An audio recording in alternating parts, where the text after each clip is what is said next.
Respect. Respect goes a long way. We have none for the New York Football Giants.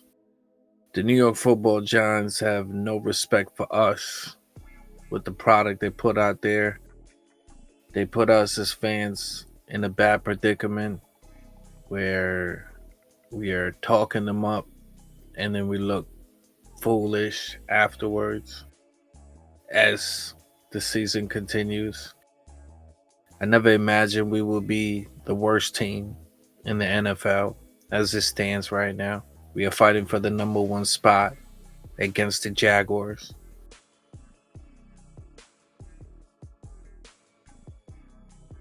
Our division rivals, they're just moving up and we moving down. We don't stand a chance against them. The only ones we could beat was the Commanders, and now the Commanders look like they don't want to get beat by us any longer.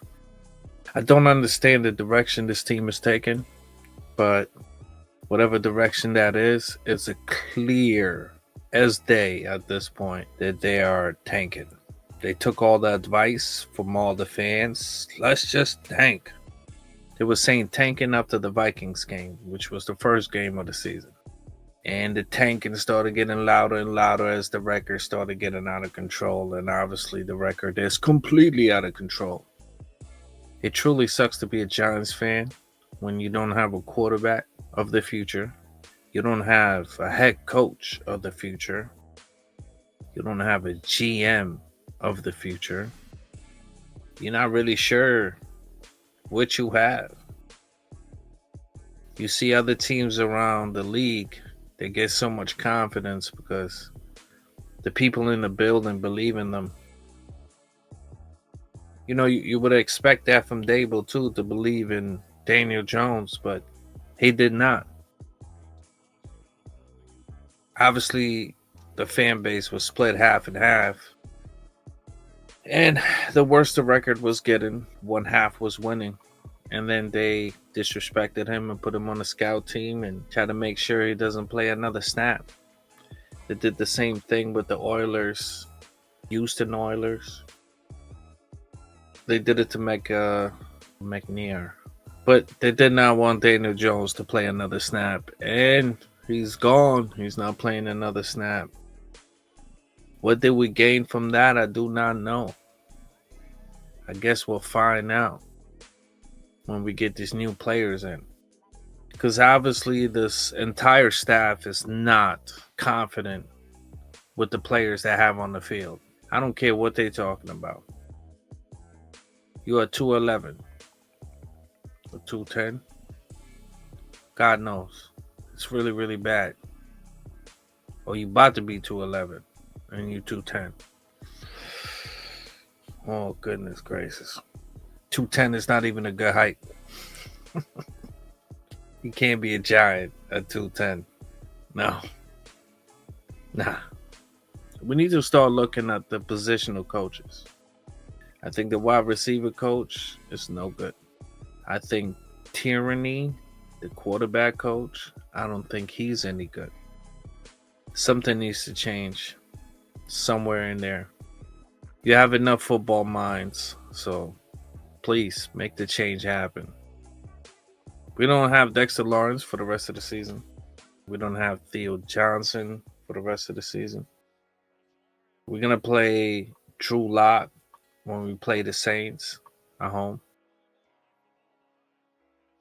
And that's where we at. Davison might not make it. I don't know Riley if he's going to make it. Chapman is going to be there. Let's see, I like Chapman, but the only issue is he is a smaller guy.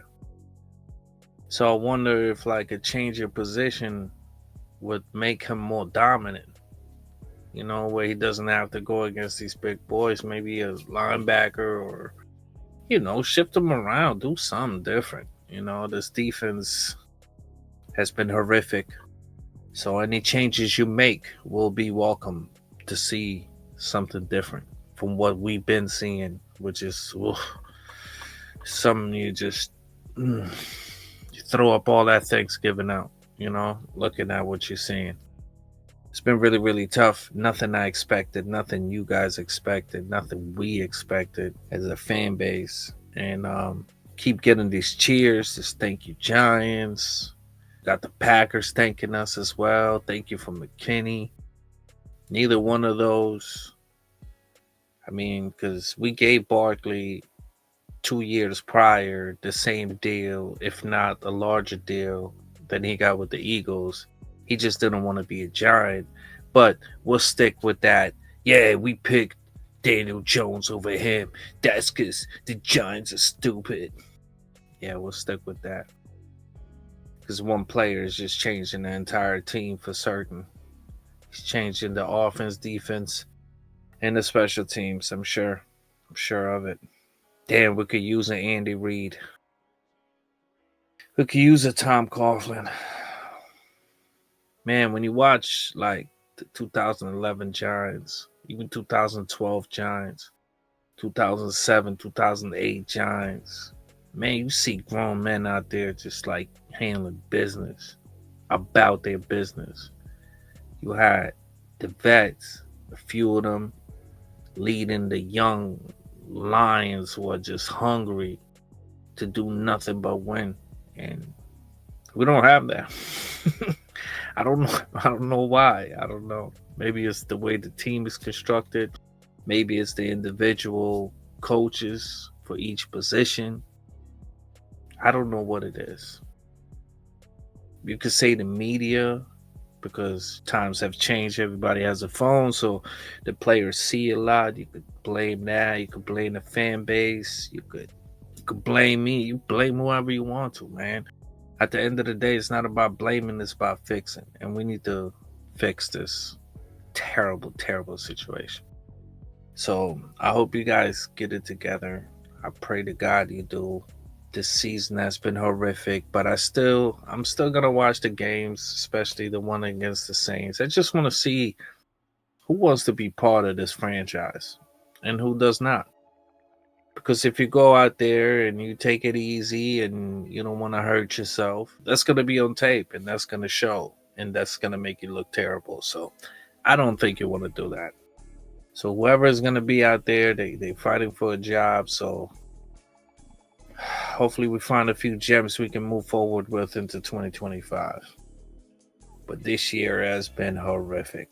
And if the Eagles weren't doing so goddamn good, it wouldn't be as bad, but like, it's not like a 2020 situation where the whole NFC East was just trash and it's just like, which trash team is going to make it out of there? No. The Eagles are the clear winners of this division. The Cowboys fell off this year, but they've been up there as well. The Commanders out of nowhere just changed their trajectory, like completely. Like, yeah, they haven't looked good against the 3 games. I think it started with the Steelers or maybe the Ravens. I'm not sure, but they started losing 3 in a row. But when they went against the Titans, man, they laid down. They were scoring. And that's the thing about them when they played the Panthers. Jaden Daniels was hurt. Mariota comes in, and he handles business. Against weak teams, they are dominated. They're scoring over 40 points. Something my Giants cannot do. I do not understand why. You know, I do not understand why at all. But it is what it is. And it's freaking embarrassing and really, really, really sucks. For us Giants fans out here, this ain't the football we used to. This ain't the football we want to see. And we constantly see it over and over again. So pray for a change. Let's get a dub. I understand we are tanking at this point. And honestly, after seeing Brian Dable tank the way he's tanking right now, the way Joe Shane is allowing him to tank at this point, I lost all respect for either one of them guys. So hopefully they will turn it around. But if they get fired, I'm not losing sleep at all. Really not. I mean, you're literally a tank it. I mean, even the Jets, I mean, they fired everyone. But at least they like, you know what? We're gonna stick with Aaron Rodgers till the end of the season. You could have did the same. There was no reason for you to go out in such a clown way. You know what I mean? Like you let the exterior control what's happening in the building. You guys are suckers for that. But anyways, guys, be safe. Do your best. Don't forget to like, subscribe, share. Tell everybody about Culture of Excellence. And go Giants. Go Big Blue. This ain't our year, but next year for sure will be. Until then.